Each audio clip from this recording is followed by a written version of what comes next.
उत्तराखंड के खानपुर में पूर्व और वर्तमान विधायक के बीच वर्चस्व की लड़ाई जो है देश में चर्चा का विषय बन गई है।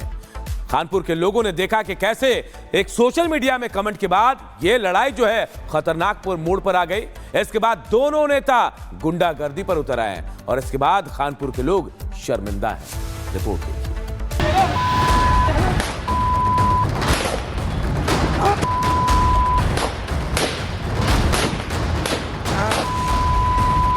खानपुर में बाहुबली पूर्व विधायक प्रणव सिंह चैंपियन और वर्तमान विधायक उमेश कुमार के बीच काफी समय से चल रही वर्चस्व की लड़ाई का अंत हो गया।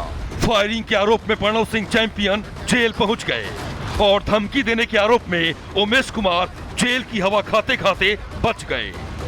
पुलिस ने दोनों को गिरफ्तार कर कोर्ट में पेश किया। उमेश की जमानत तो मंजूर हो गई, लेकिन चैंपियन जेल पहुंच गए। ऑफेंस की गंभीरता को देखते हुए न्यायालय ने यह पाया कि बेल का केस बनता है और 40,000 रुपए की 2 श्योरिटीज और पर्सनल बॉन्ड पर रिलीज कर दिया गया। कोर्ट से हमने यही निवेदन किया था कि बेल का केस है और कोई इनके खिलाफ ऐसा ऑफेंस नहीं बनता है जैसे कि एलिगेशन FIR में लगाए गए हैं, इसलिए बेल का केस बनता था और ग्रेविटी देखते हुए न्यायालय ने बेल ग्रांट कर दी। प्रणव सिंह चैंपियन को जेल भेजे जाने से समर्थकों में गुस्सा देखने को मिला। उन्होंने पुलिस प्रशासन पर पक्षपात करने का आरोप लगाते हुए कोर्ट के बाहर हंगामा और नारेबाजी की। पुलिस ने तो गलत कार्रवाई करी। एक विधायक के पक्ष में आके उसको, जिसने पिस्टल उसके हाथ में थी, वो वीडियो न्यूज में लगा रखी है और कोई रिकवरी नहीं है। बेलेबल में थे वो तो सिर्फ फॉर्मेलिटी करी उन्होंने, उनका पक्ष दिखाया नहीं और बेलेबल में भेज दिए। वो तो बेल होनी थी उनकी, उमेश कुमार की। बताया जा रहा है कि पूर्व विधायक और वर्तमान विधायक के बीच टकराव के पीछे की वजह 2022 के विधानसभा चुनाव के नतीजे हैं। उमेश कुमार से चुनाव हारने के बाद से चैंपियन और उनके समर्थकों की तरफ से सोशल मीडिया पर विवादित पोस्ट की गई। उमेश कुमार और उनके समर्थकों ने भी सोशल मीडिया पर पलटवार किया। तू मैं इस कदर बढ़ गई कि शनिवार रात को विधायक उमेश कुमार लड़हौरा स्थित प्रणव सिंह चैंपियन के घर पहुंच गए और हंगामा किया। वो अपमानजनक भाषा का प्रयोग करता आ रहा है, लेकिन उस पर शासन प्रशासन कोई संज्ञान लेता ही नहीं है। आज भी उसने एक स्टेटमेंट दिया है कि अगर चैंपियन साहब को नहीं अरेस्ट किया गया तो मैं महल में घुस करके आग लगाऊंगा। क्या उसको इतना अधिकार है कि वो मेरे घर में घुस के आग लगा सकता है? क्यों शासन प्रशासन उस पर बिल्कुल कोई ध्यान ही नहीं देता? उसके ऊपर इतनी जो धाराएं लग सकती थी वो धाराएं नहीं लगी, हल्की धाराएं लगाई गई उसके ऊपर। हमारे ऊपर इतनी हैवी धाराएं लगाई गई हैं, तो मैं तो यही समझूंगा कि शासन प्रशासन ध्यान नहीं दे रहा इस तरफ। उमेश कुमार को करारा जवाब देने के मकसद से प्रणव सिंह चैंपियन ने समर्थकों के साथ रविवार को उनके दफ्तर में धावा बोल दिया। दहशत फैलाने के मकसद से 50 राउंड से ज्यादा फायरिंग की गई। इतना ही नहीं, वहां मौजूद लोगों से मारपीट भी की गई। कोई कुछ समझ पाता इससे पहले ही चैंपियन अपने समर्थकों के साथ वापस लौट गए। दफ्तर के अंदर भी कई राउंड फायरिंग हुई है, जिसके निशान जो हैं वो बयां करती है तस्वीरें की तस्वीरें काफी ज्यादा डरावनी थी। आप तस्वीर देखिए, जगह जगह पे पुलिस ने मार्किंग की है। S20 यहाँ पे भी गोली का निशान था, इस जगह पे भी गोलियों के निशान जो है वो नजर आ रहे हैं। S13, S14 इस पूरे हिस्से को पुलिस ने मार्क किया हुआ है। इस जगह पे भी गोली के निशान है, पूरे हिस्से को मार्क किया गया है। जगह जगह पे गोलियों के निशान हैं और ये तस्वीर ये दर्शाती है कि बीते दिन कई राउंड फायरिंग होती है और फायरिंग के बाद जो है सभी लोग वहां से भाग निकलते हैं। आप भी मौजूद थे। ये चोट ये कैसे लगी? ये जैसे कि उन्होंने फायरिंग शुरू की ना, तो यहाँ पे जो लड़का था जिसका इमरान है, जो चोट लगी हुई है, उन्हें उठाने के चक्कर में जैसे मैं 15-20 उस पे टूट पड़े थे, तो मैं भी उनके साथ में ही था वहीं पे। मेरे यहाँ पे पता नहीं क्या लगा क्या नहीं, और यहाँ पे भी निशान है, कमर पे भी निशान है, काफी चोट आई है। जब उसे अंदर ले गए ठाके तो अंदर तक फायरिंग की, सारे अंदर के जो गेट के ग्लास है वे सब टूटे हुए हैं। पर हमले की खबर मिली तो उमेश कुमार भी उग्र हो गए। विधायक जी संविधान की शपथ भूल गए, हाथ में पिस्तौल लहराकर गली के गुंडों जैसी हरकत पर उतर आए। कई किलोमीटर दूर से ही चैंपियन को देख लेने की धमकी दी। हालांकि इस दौरान वहां मौजूद पुलिस कर्मियों ने उन्हें रोक लिया।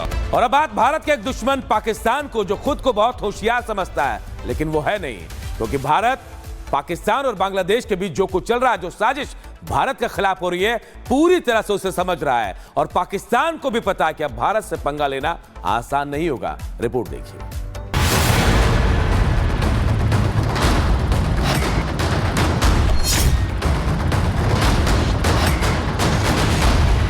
बांग्लादेश की यूनुस सरकार का भारत विरोधी चेहरा पूरी दुनिया के सामने बेनकाब हो चुका है।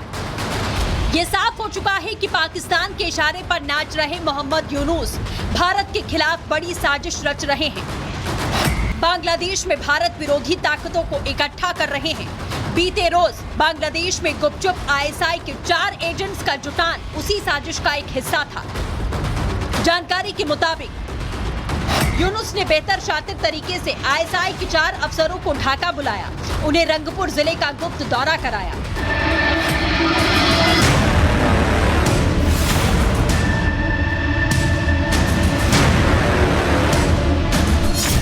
हालांकि बांग्लादेश के पीएम यूनुस और पाकिस्तानी खुफिया एजेंसी के चीफ आसिम मुनीर ने अपने इस दौरे को बेहद गुप्त रखा था, लेकिन भारत अपने विरोधियों से हमेशा 10 कदम आगे चलता है। बांग्लादेश में पक रही नापाक खिचड़ी की भनक पहले ही भारत को लग गई थी, जिसे लेकर भारत ने दोनों देशों को चेतावनी देते हुए कहा, हमारी नजर बांग्लादेश और पाकिस्तान दोनों पर है, जिसके बाद पाकिस्तान की घिघी बंद गई कि आखिर इस खुफिया मीटिंग की खबर दिल्ली तक कैसे पहुंची। और अब इसी को लेकर भारत में पाकिस्तान के उच्चायुक्त रहे अब्दुल बासित ने दावा किया है, बांग्लादेश के अंदर भारत बहुत मजबूत है।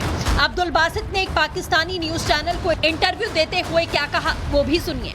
यकीन नहीं आता कि हमारा एक डेलीगेशन आईएसआई का चला गया तो क्या क़यामत आ गई। एग्जैक्टली क्योंकि इस वक्त तो बहुत से इंटेलिजेंस कोऑपरेशन दुनिया भर में हो रही है, लेकिन भारत ने इस कदर नज़र रखी हुई है, मैं आपको बता नहीं सकता, कि उनको ये भी मालूम है कि किस फ्लाइट से ये डेलीगेशन आया है, और ये भी लगता है कि बांग्लादेश में ज़बरदस्त प्रेजेंस अभी तक उनकी है। उन्होंने अपने इंटेलिजेंस का जो नेटवर्क है वो भी तो उन्होंने पूरा नहीं वाइंड अप किया। सही, अभी तक उनके लोग मौजूद हैं, चाहे वो एयरपोर्ट पे हों, चाहे गलियों बाजारों में हों। भारत अपने दुश्मनों की हर चाल जानता है, उनसे आगे ही रहता है, तो वही पाकिस्तान न जाने कब अपनी औकात जान पाएगा। पाकिस्तानी जनता पानी पी पी कर शाहबाज सरकार को कोस रही है, कह रही है कि आखिर बांग्लादेश से नजदीकी बढ़ाने की जरूरत क्या है। अब मसला ये है कि अगर इंडिया बांग्लादेश के साथ अपने ट्रेड कॉन्ट्रैक्ट्स को ख़त्म कर देता है, क्योंकि पाकिस्तान की इंटरवेंशन हो रही है वहाँ पे, ठीक है, तो उससे शायद इंडिया इतना अफेक्ट ना हो, लेकिन बांग्लादेश वो इंडिया और पाकिस्तान का मुकाबला था पहले जब पाकिस्तान की इकोनॉमी थोड़ी अच्छी थी, लेकिन अब पाकिस्तान की इकोनॉमी और हुकूमत दोनों, गवर्नमेंट दोनों स्टेबल नहीं है। अच्छा। पाकिस्तान बहुत नीचे लग गया हुआ है और इंडिया बहुत ज़्यादा ऊपर चला गया है। कहते हैं ना, चोर की दाढ़ी में तिनका होता है। भारत के खिलाफ साजिश रच रहे बांग्लादेश और पाकिस्तान की हालत वही है। शुरुआत में तो पाकिस्तान ने आईएसआई चीफ के बांग्लादेश दौरे पर चुप्पी साधी, जबकि बांग्लादेश इससे इनकार करता रहा। लेकिन जब भारत ने दोनों देशों की पोल पट्टी खोल कर रख दी, तो पाकिस्तान भारत की तारीफ करके बातों को घुमा रहा है। Bureau report, Republic Bharat. इधर उत्तराखंड के खानपुर में पूर्व और वर्तमान विधायक के बीच वर्चस्व की लड़ाई जो है देश में चर्चा का विषय बन गई है। खानपुर के लोगों ने देखा कि कैसे एक सोशल मीडिया में कमेंट के बाद यह लड़ाई जो है खतरनाक मोड़ पर आ गई। इसके बाद दोनों नेता गुंडागर्दी पर उतर आए और इसके बाद खानपुर के लोग शर्मिंदा हैं। रिपोर्ट देखिए।